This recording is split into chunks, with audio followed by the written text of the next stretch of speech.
Under my tutelage, you will grow from boys into men, from men into gladiators, and from gladiators into Swansons. Behold, the Swanson Pyramid of Greatness. Super Flag Bros. Super. Division 6 Podcast. It's a perfectly calibrated recipe for maximum personal achievement. Categories include capitalism, God's way of determining who is smart and who is poor. These Delaries. Crying, acceptable at funerals and the Grand Canyon. Rage, poise, property rights, fish, for sport only, not for meat. Fish meat is practically a vegetable. And Peas Delaries. Haircuts. There are 3 acceptable haircuts. High and tight, crew cut, buzz cut. Are the scissors broken in your house, son?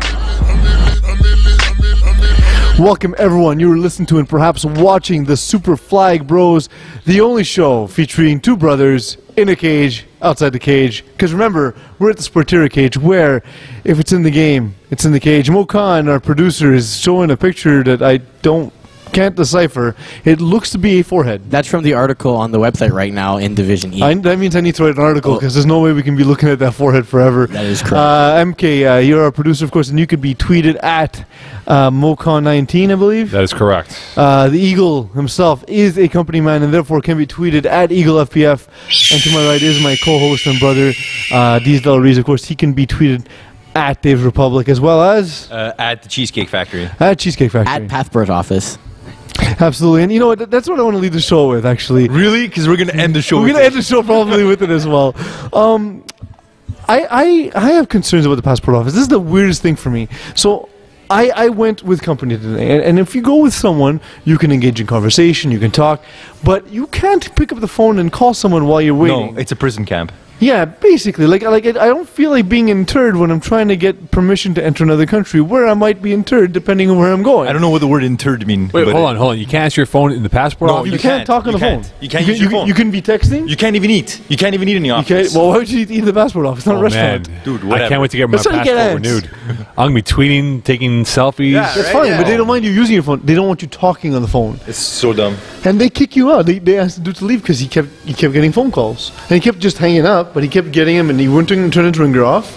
And they To asked be him fair, to that leave. guy sounds like a douchebag. He had a weird like Jerry curl thing Yeah. going, and like he was like awkwardly, I don't know, just Simon Dagenet? misplaced in time. Yeah. Like he had white khakis and an open shirt. And What if you have like a headset or something? Would they let you talk on the phone? no, then? because I had a headset last time. I was talking to my brother. Yeah.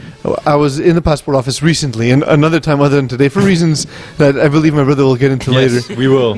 But I was talking to him, and they told me to get the phone. I said, well, what if he was standing next to me? Like, wouldn't that be okay? No. Anyway, that's enough. Speaking of which, We've all been there. We've all done that. Just like, unfortunately, they add another one to their lost column, something they've done with the past couple of weeks. Los Guapos take it to them, beating them down by a score of 36-6. Deez, what are your thoughts on this game? it's kind of too bad for been there, done that. I feel like this kind of could have been like a statement game for them. Really a tough team to play late in the season, and a really good win for Los Guapos. Going like they're really hitting their stride, and they've been hitting their stride throughout the season. And you know, for Binder done that, it was an off day, a game for Sebastian Tadzif. Probably a learning moment for him, throwing 4 interceptions in this game. You know, it's crazy, right? Because like you look at this league and you think about 4 interceptions, right? Like 4 interceptions is literally like half your possessions in a game, right? It's like for people that don't understand that. Why can't you just say it instead of making sign language? Well, it makes it more distracting for you. It Okay, keeps right. you Well, no, more- it's not, apparently. But what I'm saying is when I look at like the amount of possessions that we have in a game, right? Like how many possessions would you estimate is the average for an FPF team? Let's say just Division E, not for Division A. Well, for Division E, I haven't done too many Division E games this Right. summer, but I would say roughly in a half. It would be max 4 possessions if it's bang bang. Yeah, so it's like eight in all, right? Like Give or take, yeah. If there's a pick 6, whatever it is. Which is kind of crazy because if you think about like, so a possession would come out to how many minutes? Eagle, how many minutes is a possession if it's 8 possessions in a game? You're looking at about, let's say, 6 minutes of possession. That's pretty good math. On the spot at Eagle FPF. Absolutely. Dylan Daou was on the spot in this game. Are we talking? Yes, we are. He was so far this season. He's 23 of 48, 385 yards, 9 touchdowns, 1 interception. In a team that started 4 quarterbacks and had a bit of bad luck, of course, with the injury to Terrence Dobson. Is this the answer? It's pretty terrible. This pretty is terrible the last injury, right? He tore his Achilles. He tore his Achilles. That's Yeah. a terrible injury to have. Shout out to Terrence. Feel Yeah. good soon, man. Hope you're And hope you're feeling better. it's definitely a tough injury. It's not like it's not like, let's say an Collins amputated injury and his injured finger. Mokla. This is kept in the sidelines for a while here. It's not bad, man. Not bad. Healed well. But like in this, really. for Dylan specifically, like you could feel like after we spoke to him after the game, like you could tell that there's a lot of confidence that he's got. You know? I really Dylan Daou was confident. No, what is it? We're gonna guess In his last 2 games, this is what he's produced. Though he's played quarterback the last 2 games, and his confidence is skyrocketing. I saw on the sidelines how he was tripping away. You think an inanimate object is confident? And, Well, yeah, true.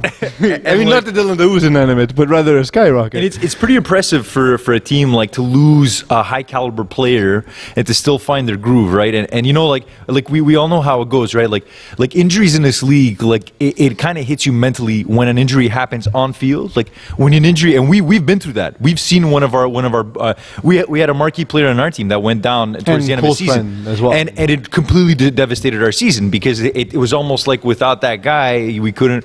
Is he still doing sign language? Enough with the sign It was language. to me, though. It's okay. I know, but I see the corner. So, but anyway, the way I see it is like I think it's a big win for Los Guapos because for them it's like regaining confidence in a sense, you know, like Absolutely. like losing a big time player, but being able to go to show up against an adequate team. Like I'd been there, done that. Sebastian Tardif, on the other side, he threw 1 touchdown, 4 interceptions. He struggled in the second half of the season. What do you attribute that struggle to? Yeah, it's hard to say because I feel like they're also playing really tough teams like down the stretch, like, and I think that Los Guapos definitely like being a really tough team to play. Like it's a meat grinder at the end of the season for them, and they have a chance next week playing against Royalty, like to have like it's not to say it's an easy matchup, but you know. It's much more winnable. It's much more feasible for them to win than against a team like Los Guapos, who's coming in with a lot of confidence and definitely with a very confident team. Absolutely, and another team that's been confident, it was confident this week, is the Tigers. They beat One Man Show 26-20, one of the best games of the week. We were there, of course, to see part of it. When you look at a game like this, are you like Jamil Greenidge with his two catches, 1 touchdown?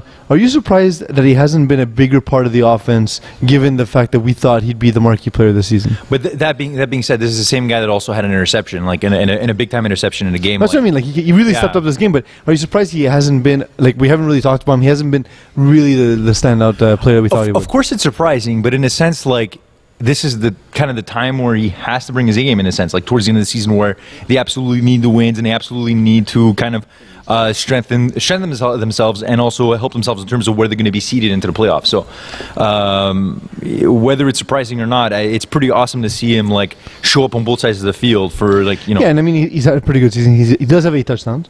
But why do you feel like what's your projection? Well, having seen him a little bit last season, I thought that he was the kind of guy who come in and dominate. But what was your projection preseason? I thought 15, 16 touchdowns. 15, 16, yeah. That's what I expect. I mean, look, like John Larissa's type of yeah, exactly. 8 touchdowns is nothing to scoff at. It's a very good performance. But it just coming into the season, and that was my expectation. Maybe my expectations were a little bit high. A little bit about expectations. We'll talk about that in the Division D podcast later. Just a quick stat line for the Tigers. Tell us. In games decided by 7 points or less, they're 2-3 this year. Yeah, and that's. I mean. Luckily, they got the win in this one, and that's the kind of game you need to win in the playoffs. But also, like you know, we talk about Jamil, right? And that's kind of a guy that we foresaw like having a big season. For me personally, I feel like Danny Demore playing for OMS, like I feel like he's kind of cooled down a little bit, you know, and.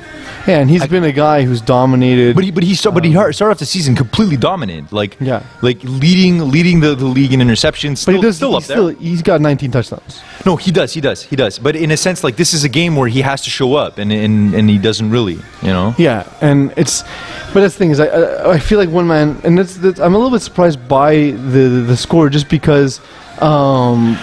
this is a team in one-man show. I feel like just because you shut down their main threat or one of their main threats, I think that they're deep enough to be competitive in the playoffs. And let's keep in mind just for a second here, the results of this game have impacted playoff standings tremendously, right? I mean, if it had gone the other way, it would have been a completely different standings. Right now, you have some major ties we'll talk about later. Yeah. But it definitely changed the playoff picture. And I, like here's my question about OMS. Like throughout the whole season, we brought up this question multiple times, like whether Jordan Bellemare is the man for the team, and if he's the guy to lead them towards to victory lane. Mm-hmm. Like, do you think that Jordan Bellemare is the guy? Because I think he is, and I don't think that the statistics really prove it. But at the same time, this moment, I don't. No. And it's, you know what, his stats are okay. He looks confident, and he delivers a nice ball. But my concern is, if you're really that guy, you need to win games like this. Right. Yes. And that's what. Against an inferior quarterback, against a team that kind of like a so-so team. You're turning your head around like a crazy person. If you want a mic tip, just go like this. If you want mic tip, talk into it. that. It's cylinder. It looks like a robot penis. I know. I can't Talk deal with into it. I'm kind of petrified by it. Speaking of petrified, Yes. a game that had my eyes wishing they were actually petrified and turned By monster to penises. stone. No, not by monster penises, but just actually what the word petrified actually means. Look it up. Fuzzy Kittens beat TDs and Beer by a score of 18-12. We were there watching this game, and it was A garbage tough. fire. It was a garbage fire. Yeah, it was not enjoyable. But let's look at the silver lining though. Like, let's not just trash teams. Like, these guys look are at the listening. silver And they don't lining want to in a hear. game that saw 7 interceptions. Yeah, it's pretty terrible. And probably a dozen dropped interceptions, and just poor play. Like Miles Keeler, of course, not the starting quarterback, taking place for his brother. But, throwing 5 interceptions. But then, like, aside from it, on TDs and Beer, there's other than Isaiah Allard, who, again, had a great game. Brad Evans looked okay too, but like for the most part, we just saw so many drop passes, so many poorly run routes. Fuzzy Kittens, we turned to them, and Jean-Robert Chartrand threw only 2 interceptions, but there were countless times where that ball could have easily been intercepted again. Here's my issue. Here's my issue with in terms of like game plan wise. Like for me, like when I was watching that game, I understood that this was a backup quarterback. I understood that not a backup quarterback. I understood this wasn't the starter, right? But you have a guy in Isaiah Allard that okay, like he's a physically imposing player. He's the kind of guy that can kind of catch anything that's kind of in his anywhere around him, right? Just throw high. But my thing is watching that game. Like a lot of the interceptions were kind of needless. So, like there was no need for it. Like there were a lot of plays that were a lot of the interceptions were deep passes. A quarterback that doesn't really know how to throw a deep pass, and you have an excellent athlete on your team that you can center your offense around. Like, and we watched this game and it's just like he has open routes, and for some reason it seemed like the plays were all dedicated towards like throwing it deep or focusing on verticality, and like you have like an excellent guy to get yards with, and like if you're in a situation where you have a quarterback that hasn't started a game. You have a guy that basically doesn't have the confidence and he's new to it. Why are you throwing deep every play? And we saw it. Were situations where it was like 1st and 10. And it's a game that's close as well. Like it was close. You don't need to challenge. And a lot of times, what I saw looking at Fuzzy Kittens is they were dropping coverage early. Yeah. And really allowing the underneath pass. And that being said, we do have to give a lot to Fuzzy Kittens, because this is I hate seeing that name of that team, right? Like I can't take them seriously, but in a sense, like this is a team like they go out there, with their pink jerseys, and you look at them, you're like, you can't really take them too seriously, right? Yeah. But they went out there and they showed up. Like it's almost like they knew, like they were thirsty for the ball. Like, they needed that win to keep themselves in playoff Right. contention, and they did exactly what they needed to Totally. do. And then- as ugly as it possibly would have Yeah. looked. And just food for thought here, Isaiah Allard this year, 43 catches, 18 TDs. Yeah. The rest of the team has 59 catches and 9 TDs. But it's almost Mo. It's almost like no one told the guy like just throw to this guy, just throw to him. Like everybody else, like forget about everybody else. Like this guy has 18 touchdowns. Why isn't he getting more play? Yeah, and what are your thoughts? I mean, we'll get into more depth after break about the playoff standings. What are your thoughts about Fuzzy Kittens if they do manage to get to the playoffs? Do you think they can compete? It's hard to say because this kind of a game was kind of a gimme in a sense because it was almost like the quarterback was throwing two fuzzy kittens. But that being said, I saw a lot of fight. I saw a team that was really confident. I saw a group of guys that it's almost like their record didn't matter. And it's cool to see towards the end of the season because we're used to teams having covered lower division like this in previous seasons. We're used to seeing teams at this stage giving up completely. And what we saw was a team that just didn't really care. They were facing off a team with it's almost like they didn't know that this was going to be a game where there was going to be a backup quarterback. Like they were hungry for the ball. And look, this was far from perfect performance on their behalf. But at the same time, I was surprised to see that. And it wasn't just about their defense. 18 points, you can never win a game with 18 points, but in this sense, they just put enough on the table to lead them towards victory. Absolutely. And when we come back, we'll take a look at Fuzzykins as well as some of the other teams, see where they stack up in playoff rankings and what we think will happen moving forward. I'm going to get Division E. Calling the Audible has been brought to you by the English Montreal School Board's DEAL program. Distance education for all learners will allow you to obtain your high school diploma or prerequisites for CEGEP or vocational studies from the comfort of your own home. It's never too late to go back to school.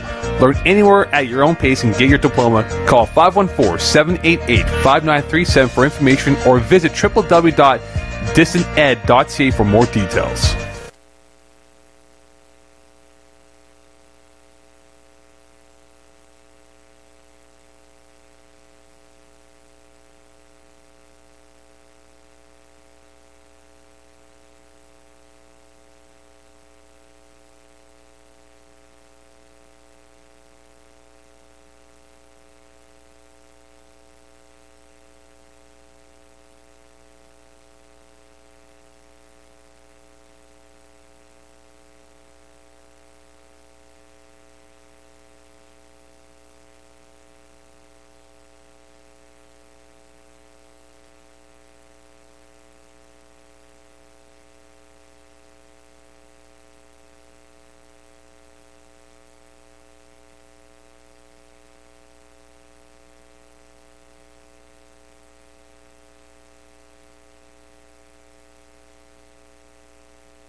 Yeah. Welcome everyone, and while GM Calethris walks in and discusses off camera, of course, who will win in a fight between himself and Ronda Rousey.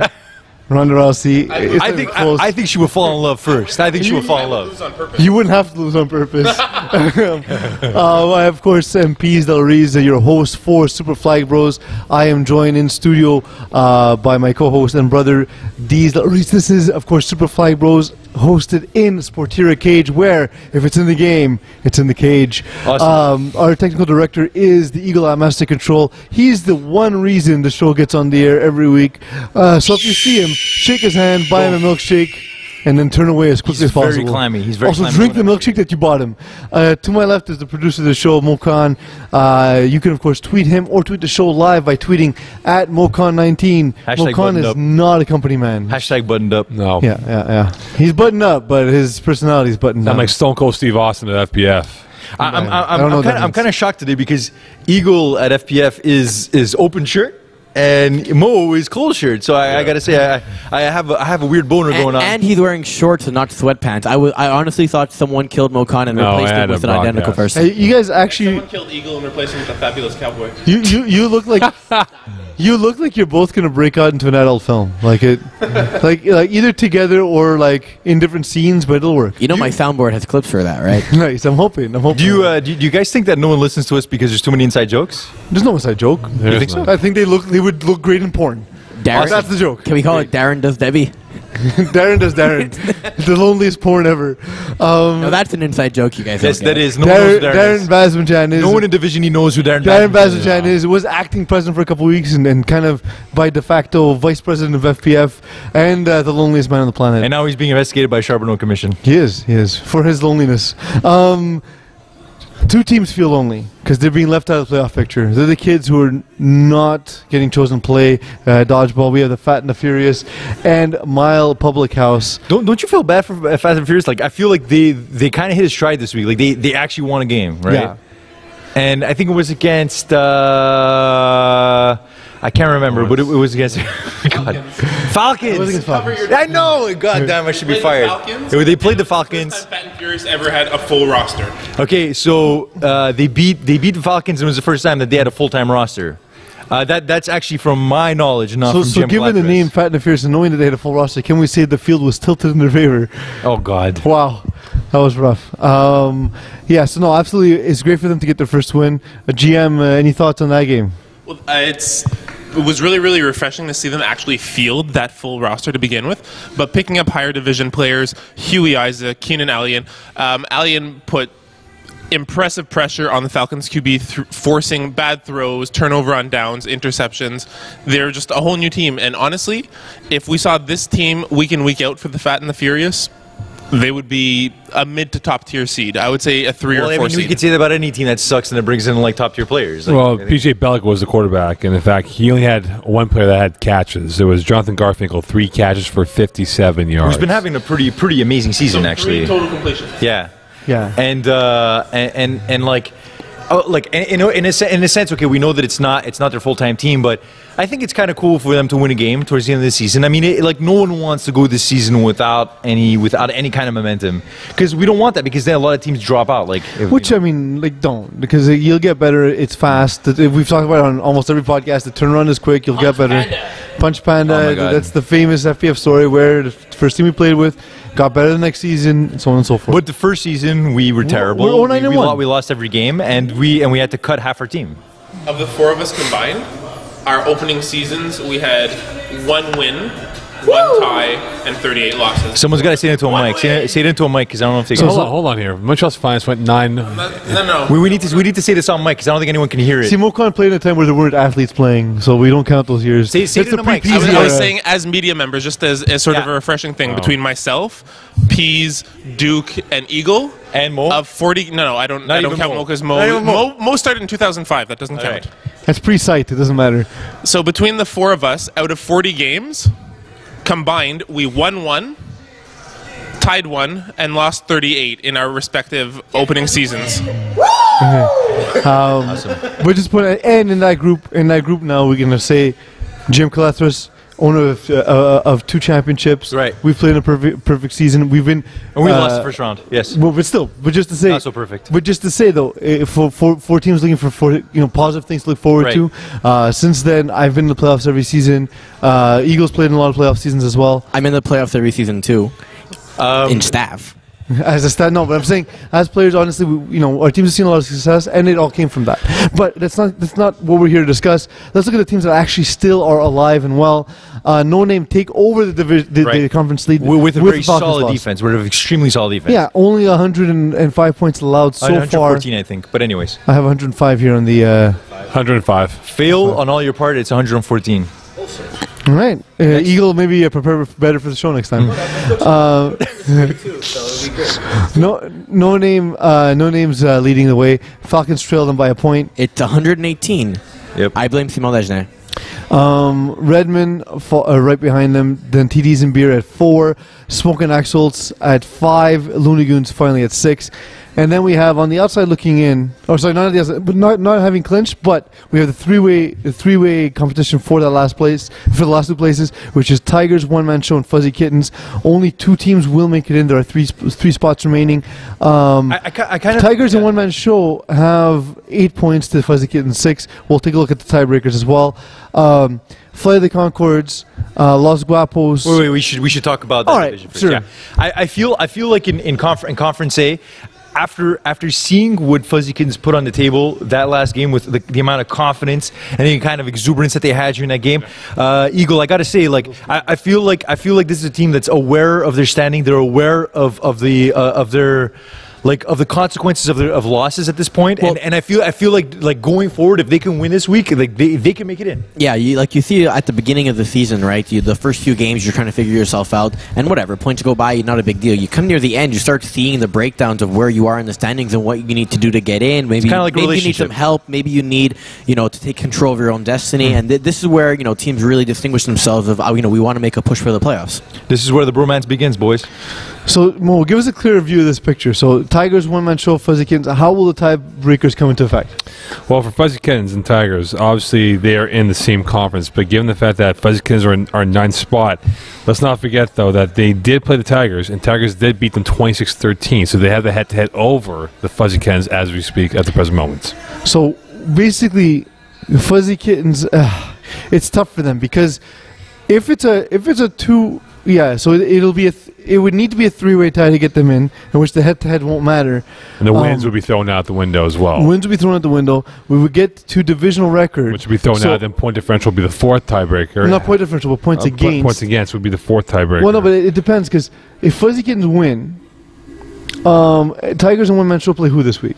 Because if Fuzzykins win, their divisional record will go to 4-5.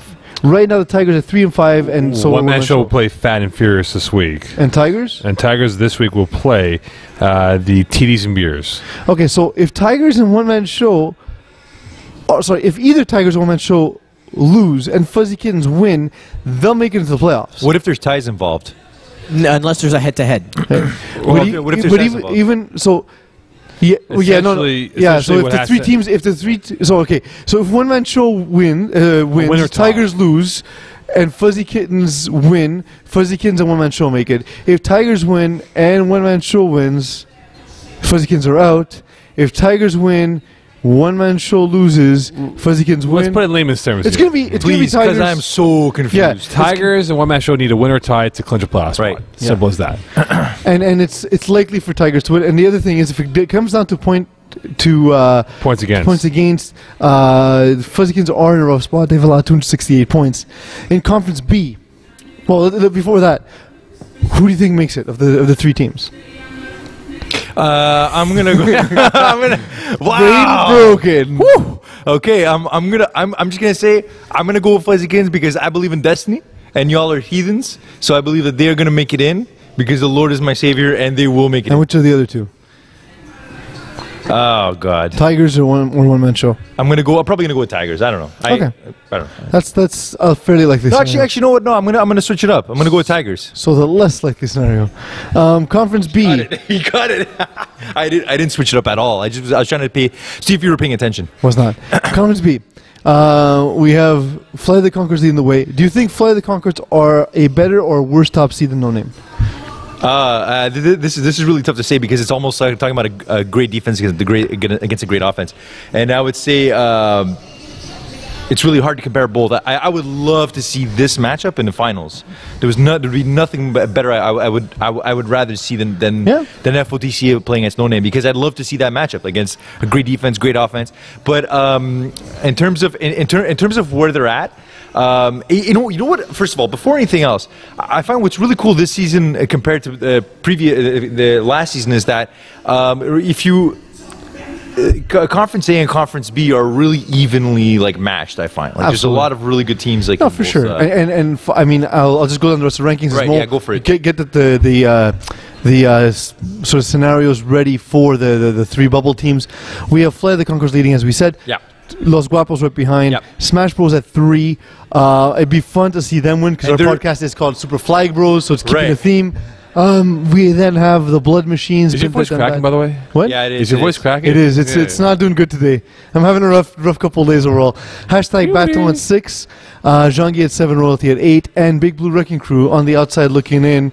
And they're at 2 points. They're 1 point behind Jean-Guy and Royalty. Mo, tell me something. Sorry, 4 points. They're 2 points behind. They had a Jean Guy. tiebreaker on Royalty. They won 30-12 way back in week 6, so they have that on them. So that's key for them in terms of that aspect of it. Other things to look at, they have the tiebreaker on Mile Public House when they won 30-19. So that's their tell me something, Mo. Smash Bros. They have to be like it doesn't make sense that they're at this point. They have a quarterback that has 50 touchdowns. Yes. It's ridiculous, and it's that one loss. Like, Well, two losses. 2 losses. Right.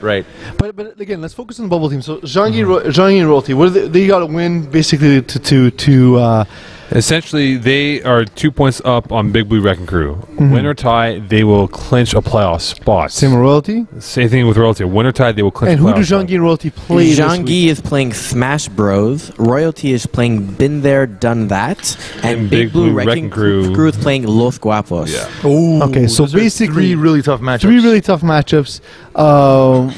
Honestly, if there is a surprise here, I think Jean Guy. No, not no. even. You know what's really interesting here? If you look at the schedule, Big Blue Wrecking Crew are playing on the Tuesday, and the other games are all on the Monday So they'll night. kind of know their fate before the game. Yeah, Exactly. they might But even show also- up on Tuesday. They better show up on Tuesday. What Senator Joe, I'm looking at you. what time on Tuesday? Because I find 10:30 games are terrible.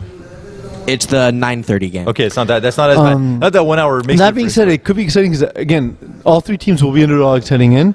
Do you think we'll see a shakeup? But how cool would it be? Like, I agree. Like, I personally don't think there's going to be any shakeup whatsoever, because I think that all 3 teams are going to be playing against really, really tough opponents. All 3 tough opponents don't want to be losing at this stage just because of the standings and who they're going to be playing against. But specifically, like, I would love to see a game where Jean Guy put up a stiff competition, because they have a really good defense. But I'd like to see them put up a stiff competition against You want to see them put up the the stiff competition against Smash Bros. Like, I feel like Smash Bros. Like, they've been riding so high at this point. Like, And the Yeah. stiff competition, they're riding high. right? Got it. And Cool. yeah. and my main thing is like I love the fact that Smash Bros. They're playing an incredible season this far so far. It's crazy that they're in 3rd place in Conference B, but like, I'd like to see that shit. Say, if I had to choose a shakeup that I'd like to see, would be that game where, like, Jean Guy, like, and that's the kind of game that I'm going to watch out for. I'd like to see if Jean Guy can pull a fight out of their pockets against All right. Smash Well, we'll see how that transpires. But for now, I believe it's the rant with D's. Yep. What do you got? What do I have? Nice What do and I quick. have? What do I have? Yeah. What kind of grown-ass man loses his passport 4 days before leaving on vacation? Oh my God, that's right. You're leaving for vacation. 6 days. 6 days and you lose your passport. Can I interject? What's wrong with Brand new passport. Brand new passport. I haven't used. I don't understand. I got nothing. Yeah. Can you rush explain delivered, to people right? how you lose your passport just before you leave on vacation? It's pretty terrible. It's it's an expensive mistake, by the way. For those of you Super not looking to expensive. spend $275 to $300, repair to get To be no, because the passport itself is only about $160. But you get, in order to get it rushed to you, first of all, you got to pay a fee for losing it, and then you got to pay $110 to get it overnighted, basically. Yeah. This is their problem. The fact that you lost your passport. Like, I don't understand. Like, you had it. It was in. I was at home. You never left with it, and you lost it, Yeah. and you looked everywhere, and you can't find it. We have don't a understand what's wrong walk-in with closet. you. We How? removed every piece of clothing. We went through everywhere in the house. How awesome would it be if it's like in the pantry or I'll something? be It super has to pissed be. off Mo, because Mo, it's cancelled and doesn't count. Mo, you don't It doesn't understand. You don't understand the amount of crap. Like he loses his passport, right? But I get yelled at by my parents because this idiot can't. We're going on a can't family. figure it We're out. going on a family vacation to celebrate my parents' 35th anniversary in Hawaii in 4 days. Which, by the way, that brings me to my Thursday lesson. No. No one cares about your lesson plan right now. You're an idiot. Everyone needs to know Yes. that you're an idiot. Yes. And the other thing I need to know is, like, what's wrong with you? Well, it's What's kind of wrong? the same point. What's wrong with me is actually that I'm an idiot. But do you have an actual logical excuse as to No, I how got you nothing. lost it in an 800 square condo? 820 square feet. Right. Maybe it's the 20 square feet that he lost Maybe. it. Well, I don't know. 20 square I don't feet. know. Honestly, it's bizarre because it's the one thing that I was put in the same place except for this time. Anyway, so hoping it turns up. Either way, I've had to pay for a new one anyway, so that kind of sucks. But that does bring me a Thursday. lesson. You're a grown ass man, by the way. You're a grown ass my man. Thursday lesson was, A, don't lose your passport. B, P's and D's will not be here for the next episode of Super Fly Can Bros. we live podcast on the ship. I don't think anybody wants us to live. But can we do it? It'd be amazing. Get a webcam and I'll set it up. We have a what's it called? The one where you're a GoPro. We have a GoPro. Yeah, maybe we can GoPro, but maybe we can upload it before. No, GoPro. Can we do it on Periscope? But what if? Yes. We can talk That's about this actually off not here, bad. guys. No, but what if we film it and we send it to you after? Yeah, sure. Yeah. Okay. So what I'm gonna do is I won't have that fourth drink in the coconut, and we might be okay to do the podcast. We can Skype call this. I'm pretty Maybe, sure. maybe we can can film like a So small figure this short out. segment. Actually, figure this out because Short segment. if we can live broadcast from Hawaii, that'd be epic. I might be too drunk to speak. Yeah, you will be too drunk to speak. I've vacationed with you before. Yes, sorry about that. So the next thing about the Thursday Lesson Plan is we may or may not be your host next week on location, but I do want to tell everyone, remember that the games this week are at Brossard. Even if you play on Sunday, don't show up to Lachine because you'll be as much of a loser as a guy who lost His passport. 5 days before leaving on vacation. By the way, people are still going to show up at Lachine. Absolutely. Okay, Eagle, how many guys are going to show up at Lachine? Yeah, I think, GM says 12. I think You? over under on 12 is good. You're going to say over under 12? Mo, how many? 2. I will take. I'm with Mo. I'm gonna take the under. Yeah, under. Just because how many people listen to this amazing Yes, podcast. of course, of course. That being said, I want to thank you all, and remember, bye.